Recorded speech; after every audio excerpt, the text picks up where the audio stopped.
অনেক দিন আগেকার কথা। লক্ষ্মীগঞ্জ গ্রামের বেশিরভাগ মানুষই ছিলেন গোয়ালা। তারা দুধ, ছানা, ঘি বিক্রি করেই জীবনযাপন করত। কিন্তু হঠাৎই এই গ্রামে রহস্যজনকভাবে গরু চুরি হতে লাগলো। আজ এর বাড়ির গোয়াল থেকে তো কাল ওর বাড়ির গোয়াল থেকে গরু চুরি হতেই থাকলো। হায় হায় হায়, নন্টের বাবা, তাড়াতাড়ি ঘর থেকে বেরিয়ে দেখবে, আসো গো, আমাদের গোয়ালে যে লক্ষ্মী নেই। হায় হায় হায়। এইভাবেই দিনের পর দিন গরু চুরি হতেই থাকলো। অনেক পাহারার ব্যবস্থা করেও আজ পর্যন্ত চোর ধরা পড়েনি। কিন্তু ইদানিং গ্রামের বেশ কয়েকজন নাকি রানীপুর শ্মশানের আশপাশ থেকে ঘি ছানার গন্ধ পাচ্ছে। হ্যাঁ গো মানিকদা, তবে আর বলছি কি, কালকে লালটু ঠাকুমাকে নিয়ে শ্মশানে গিয়েছিলাম। কাজ শেষ হতে হতে তখন প্রায় রাত 1:30-2 বাড়ি ফিরবো, ঠিক তখনই হঠাৎ গোটা শ্মশান ঘাট একেবারে ঘি আর ছানার গন্ধে ম করছে। এসব কি ভুতুরে কাণ্ড বলো দেখি। যাকে এবার আমি বাড়ি যাই, বুঝলে? আজকের আড্ডাটা বেশ হলো, কাল সকালে আবার ভীমপুর যেতে হবে। এলুম গো। এই কথা বলে মানিক তার বাড়ি ফিরে যায়। এর পরের দিন ভোরবেলায় মানিক দুধ নিয়ে ভীমপুর যাওয়ার জন্য প্রস্তুত। সাবধানে যেও, আর কাজ মিটিয়ে তাড়াতাড়ি ঘরে ফিরে এসো, কেমন? দুকা দুকা দুকা দুকা। মানিক তার সাইকেল নিয়ে ভীমপুরের উদ্দেশ্যে রওনা দিয়ে দেয়, আর রত্না গোয়ালে গিয়ে তাদের কপিলাগুলোকে খেতে দেয়। বাচ্চা কপিলা আমার, মন ভরে খা, তুই যে আমাদের সংসারের লক্ষ্মী রে। আর শোন কপিলা, গ্রামে এখন গরু চুরি হচ্ছে। যদি তোকে কেউ চুরি করতে আসে, তুই মামা বলে জোরে জোরে ডাক দিবি, আমি দৌড়ে চলে আসব। রত্নার কথা শুনে কপিলা গরু ডেকে ওঠে।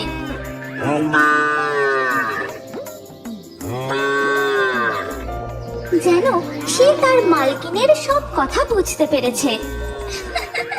হয়েছে হয়েছে, আমি তোকে এখন ডাক দিতে বলিনি। এরপর দিন গড়িয়ে সন্ধ্যা হয়।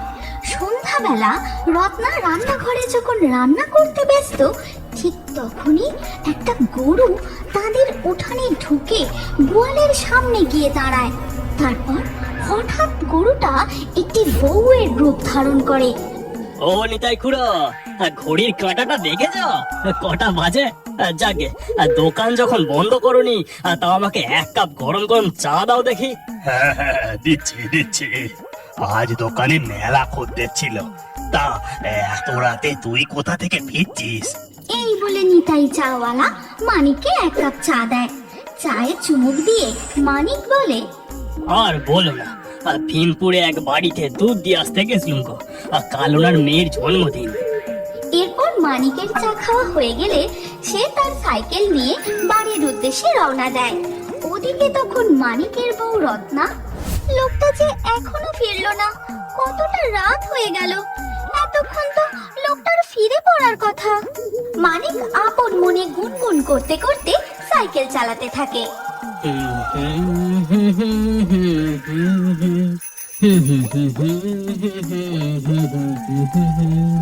হঠাৎ মানিকের চোখে পড়ে একটি ধপধপে সাদা গরু দাঁড়িয়ে আছে। এই দেখে সে সাথে সাথে সাইকেল থামায়। আরে, ওটা একটা গরু না? হ্যাঁ, আমি ঠিক দেখছি, কিন্তু এত রাতে এখানে গরু কি করে এলো? যাই, একটু কাছে গিয়ে দেখি। আশপাশে গরুটার মালিক না থাকলে ধরে বাড়ি নিয়ে যাব, না জানি কার গোয়াল থেকে পালিয়ে এসেছে। মানিক গরুটির কাছে যেতেই গরুটি হাঁটা শুরু করে। মানিকও তার পিছু নেয়। এই গরু, কোথায় যাচ্ছিস? দাঁড়া, আহ আহ আহ দাঁড়া বলছি, আয় আয়। গরুটি কিন্তু দাঁড়ায় না। মানিক গরুটিকে ধরার চেষ্টা করলেও গরুটি আরো জোরে হাঁটতে থাকে। এইভাবে মানিক পিছু করতে করতে সে জঙ্গলের গভীরে ঢুকে যায়। দাঁড়া বলছি, আয় এদিকে আয়, আহ আহ এদিকে আয়। এরপর গরুটা চোখের পলকে হঠাৎ অদৃশ্য হয়ে যায়। মানিক অনেক খোঁজাখুঁজি করেও আশেপাশে কোথাও গরুটাকে দেখতে পায় না। কিন্তু হঠাৎ এ কি, ঘি তৈরির এত তীব্র গন্ধ কোথা থেকে আসছে? আশেপাশে তো কোনো বাড়িও দেখছি না। না, ব্যাপারটা ভালো ঠেকছে না, ফিরে যাই আমি। এই বলে মানিক দ্রুত সেখান থেকে ফিরে যায়। আর মানিক ফিরে যেতেই ঘটে এক আশ্চর্য ঘটনা। সেইখানে দৃশ্যমান হয় একটি কুঁড়ে ঘর। উঠানে উনুন, ঘি, মাখন তৈরির সামগ্রী, বেশ কিছু গরু আর এক ভয়ঙ্কর ডাইনি। তোরা কেউ আমায় দেখতে পাবি না। আমি কাউকে ঘি, মাখন, ছানা তৈরি করতে দেব না। ছিনিয়ে নেব, ছিনিয়ে নেব, সব গরু ছিনিয়ে নেব। এই কথা বলে ডাইনি তার উনুনে দুধ গরম করতে থাকে। আর ওদিকে মানিক বাড়ি ফিরে তার বউ রত্নাকে সমস্ত ঘটনা খুলে বলে। এ কি বলছো গো? গরুটাকে তুমি আর দেখতে পেলে না? আর জঙ্গলের মধ্যে ঘিয়ের গন্ধই বা কোত্থেকে এলো? ঘটনাটা না আমার মোটেও স্বাভাবিক লাগছে না। যাকে, চলো আমরা এবার শুয়ে পড়ি। এরপর রত্না ও মানিক শুয়ে পড়ে। পরের দিন সকালবেলা মানিক গোয়াল ঘরে গিয়ে দেখে তাদের গরু কপিলা সেখানে নেই। কপিলা, কপিলা, কোথায় তুই? কপিলা, কপিলা। মানিকের ডাকাডাকি শুনে রত্না সেখানে ছুটে আসে। হায় হায় হায়, শেষমেশ আমাদের কপিলা গরুকেও চুরি করে নিয়ে গেল। ও যে আমাদের একমাত্র ভরসা ছিল। মনে হয় কপিলাকে কাল রাতেই চুরি করে নিয়ে গেছে গো। ওদিকে দেখা যায় ওই ডাইনি তার উঠানে কপিলা গরুর দুধ দুইছে। সব একদম নড়বি না, চুপচাপ দাঁড়িয়ে থাকবি। এই বলে ডাইনি 2 বালতি দুধ দোয়। তারপর তার উনুনে দুধ গরম করে ছানা তৈরি করতে থাকে। হাটের মিষ্টির দোকানে শুধু আমার তৈরি ঘি, ছানা, মিষ্টি বিক্রি হবে। আমি একে একে সব গোয়ালার গরু ছিনিয়ে নেব। এরপর ডাইনি বউয়ের রূপ ধারণ করে তার তৈরি মিষ্টি নিয়ে হাটের দিকে চলে যায়। আর ডাইনির কুঁড়ে ঘর, উনুন, সমস্ত গরু আবার অদৃশ্য হয়ে যায়। রসগোল্লা নিয়ে যাও গো, রসগোল্লা, ঘি, ছানা, ক্ষীর সবই পাবে, একেবারে টাটকা তৈরি। হাটে একের পর এক সব মিষ্টির দোকান বন্ধ হয়ে যাচ্ছে। আর দেখো, এই বউটার দোকান রমরমিয়ে চলছে। বউটা কোন গ্রাম থেকে আসে কি জানি। এরপর ভিটু বউটার দোকানে গিয়ে তাকে জিজ্ঞাসা করে, আচ্ছা, বলি তুমি কোন গ্রাম থেকে আসো গো? আর তোমার দোকানে এত মিষ্টি, ছানা, তা তোমার কটা গরু আছে? অত জেনে তোমার কি কাজ বাবু? মিষ্টি কেনার হলে কেনো, না হলে চলে যাও। দেখছি তোমার খুব দেমাগ। না, আমি তোমার দোকান থেকে মিষ্টি নেব না।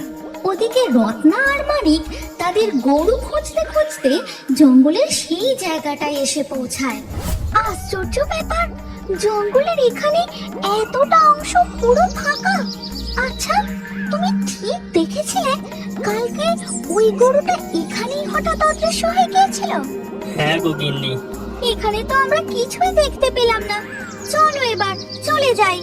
রত্না ও মানিক জঙ্গল থেকে বেরিয়ে রাস্তায় উঠতেই তাদের সাথে ঘেটুর দেখা হয়। কি গো মানিকদা, এই জঙ্গলে কি করছো? তারপর মানিক সমস্ত ঘটনা ঘেটুকে খুলে বলে। আর সবকিছু শুনে ঘেটু বলে, জানো মানিকদা, হাতের ওই মিষ্টির দোকানের বউটা ভারী অদ্ভুত। সবার মিষ্টির দোকান বন্ধ হয়ে যাচ্ছে, আর বউটার দোকান একেবারে রমরমিয়ে চলছে। কি জানি বাবা, বউটা জাদু ফাদু জানে নাকি। আচ্ছা, আমি আসি গো মানিকদা। ঘেটু তার বাড়ির দিকে চলে যায়। আর এই সব কিছু শুনে রত্না তার স্বামীকে বলে, আমার না কেমন যেন একটা খটকা লাগছে। আচ্ছা শোনো না, আমরা না এখানে এই গাছের আড়ালে লুকিয়ে থাকি, নিশ্চয়ই কোনো রহস্য উদ্ধার হবে। রত্নার পরিকল্পনা মতো তারা গাছের আড়ালে লুকিয়ে থাকে। দিন গড়িয়ে সন্ধে হয়ে আসে। ঠিক তখনই একটি সাদা গরু হাঁটতে হাঁটতে এসে জঙ্গলে ঢুকে গরুটির রূপ বদলে ডাইনির রূপে ফিরে আসে। তারপর সে ওই ফাঁকা জায়গাটার দিকে চলে যায়। এ আমি কি দেখছি গো? কাল রাতে তো এই গরুটারই আমি